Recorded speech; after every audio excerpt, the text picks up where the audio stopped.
හුණුමුල්ල CWW කන්නංකර මධ්‍ය මහා විද්‍යාලයේ ගරු විදුහල්පතිතුමනි අද හවසම මම ගෙදර යනකොටත් වත් එක බෙදලා මේසුරින් තියලා තියේවි.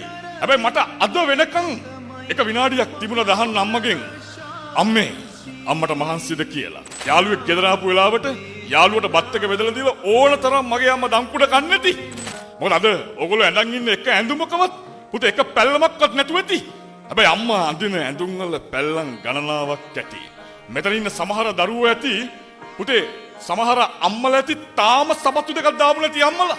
අද වෙනකන් පුතේ අම්මගේ ඇස් වලින් වැටෙන සතුටු කඳුළු බලනෝමයි කියලා හිතන්නේ ඒව තමයි මේ ජීවිතේ තියෙන්න ඕනේ හීන. පුතේ අද වෙනකන් ඔය වචන සැර වුණා නම් අම්මගේ ඉස්සරහා. අදින් පස්සේ වචන නවතින්නේ. මොකද මේ ජීවිතේ දිනනකන් අම්මා බලාගෙන ඉන්නෝ. ඔය වැස්සන කඳුළු වලින් කියන්නේ මම ජීවිතේ දවසක මගේ අම්මව දිනවනෝ කියලා.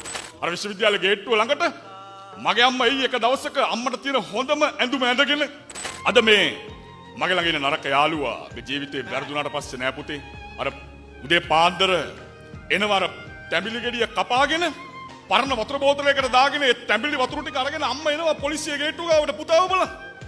හිතන්න කුඩු ඇතුලේ ඉන්න පුතාව. අද හිතනවා නම් අර බයික් එකේ රෝදේ උස්සගෙන යන යාළුවගේ බයික් එකට නගින්න. පුතේ මේ වචන නෙවෙයි කියන්නේ.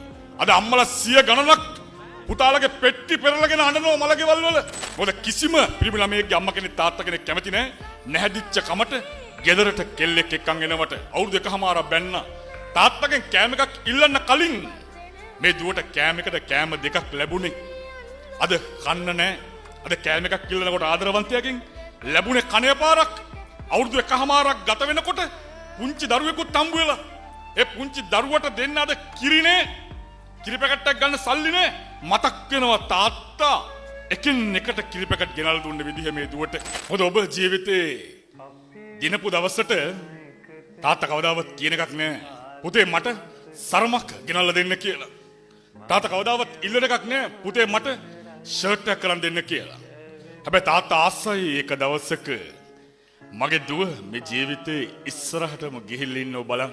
මේ අඬපු කඳුළු වස්සෙන් මේක දරුවෙකුටවත් බන්ධනාගාර බිත්ති 4ක් ඇතුලේ අඬන්න වෙයි කියලායි.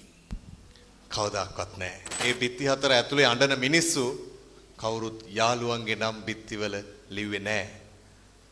කවුරුත් එකට බජව් දාපු, කවුරුත් එකට නරක වැඩ කරපු, සමාජයේ අසම්මතයි නීති විරෝධී කියලා කරපු වැඩ කරපු කාගේවත් නම් බන්ධනාගාර කූඩු ඇතුලේ කවුරුත් ලිව්වේ නැහැ. ලිව්වේ අම්මා දන්නවා මං කවුද කියලා.